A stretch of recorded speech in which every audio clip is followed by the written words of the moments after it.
Olá, bom dia.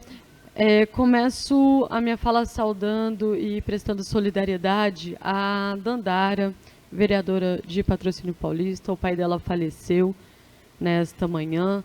Também ao prefeito aí, que teve sua avó também falecida. Hoje é um dia que começa uma etapa de um momento histórico, né? O Bolsonaro já está lá no julgamento do STF para saber se a denúncia vai ser acatada ou não. E caso ele vire réu, junto com outros 7 aliados, será pela primeira vez na história um ex-presidente réu, né, dessa forma, por alguns crimes que são ligados aí à tentativa de golpe. Acontece que quando o Bolsonaro foi eleito, ele havia sido eleito com um discurso de que iria fortalecer a Lava Jato, ia fortalecer a luta anticorrupção, e entrou para a história como o presidente que desmantelou a Lava Jato. E aí, alguns crimes foram acontecendo, algumas situações, e começaram a fazer investigação. Mas hoje, senhores, não estamos falando da investigação do 300 mil pílulas de Viagra, das próteses penianas, dos 15 milhões, mais de 15 milhões de leite condensado, do roubo das joias, dos 51 imóveis com dinheiro vivo lá pago, né, não declarado. Não estamos falando da pandemia, como foi gerida, do crime, né, do adiamento da compra de vacinas, de falar para as pessoas tomarem outros tipos de remédios que seriam eficazes e não eram comprovados cientificamente, de ir contra cientistas. Não é sobre isso que abre-se essa investigação e essa denúncia.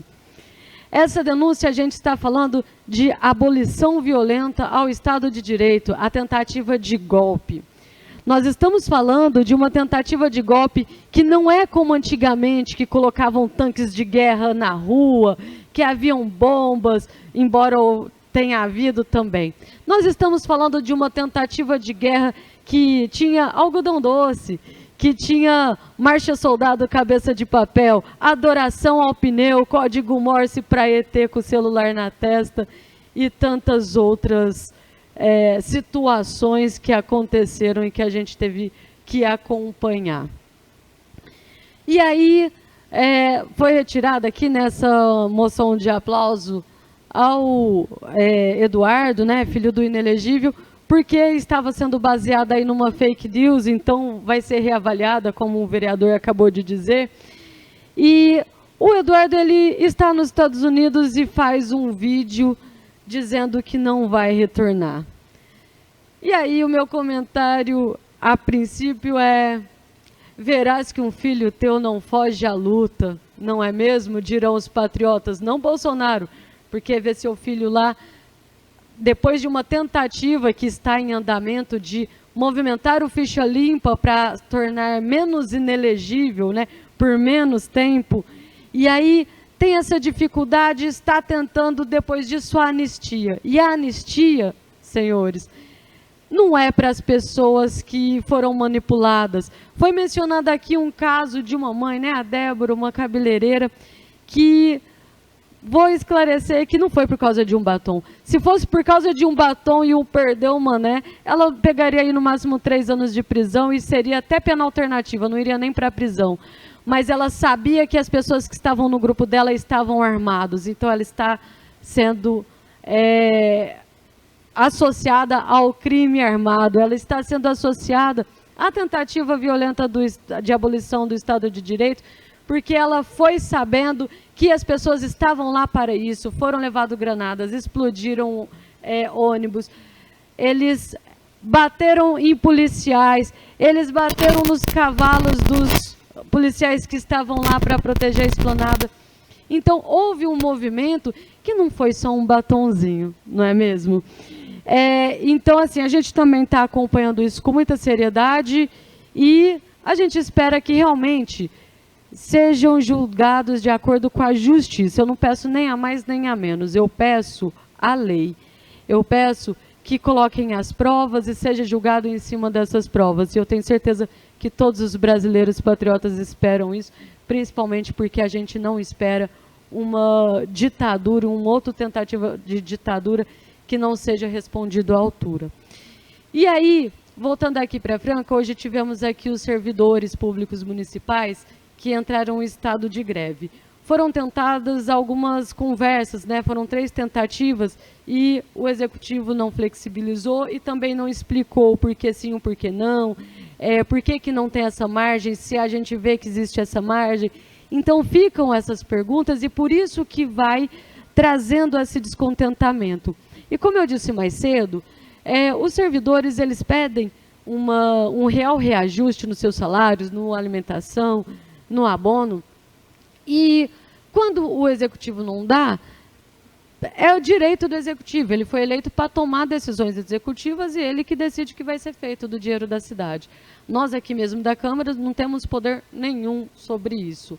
Mas poderia não ter esse aumento se tivessem todas as qualidades e a dignidade de trabalho desses servidores. Eu vou pedir para passar um vídeo mostrando a situação em que os nossos servidores têm trabalhado.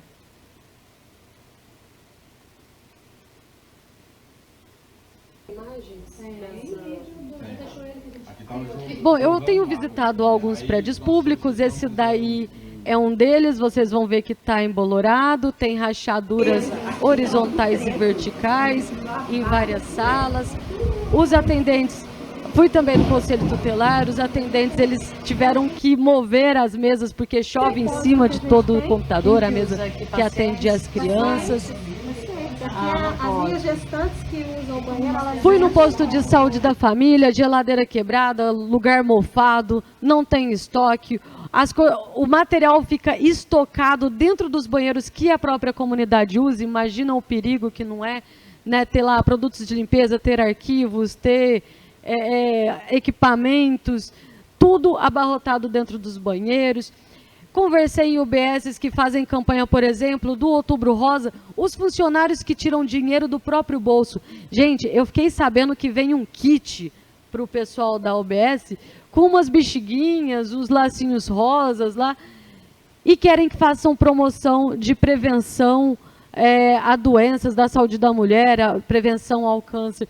Então, assim, a conta não fecha, porque o funcionário público muitas vezes não recebe uma adequação salarial, ou mesmo no abono, ou no cartão alimentação, né, um real reajuste, e muitas vezes tem que tirar do próprio bolso para poder atender a população.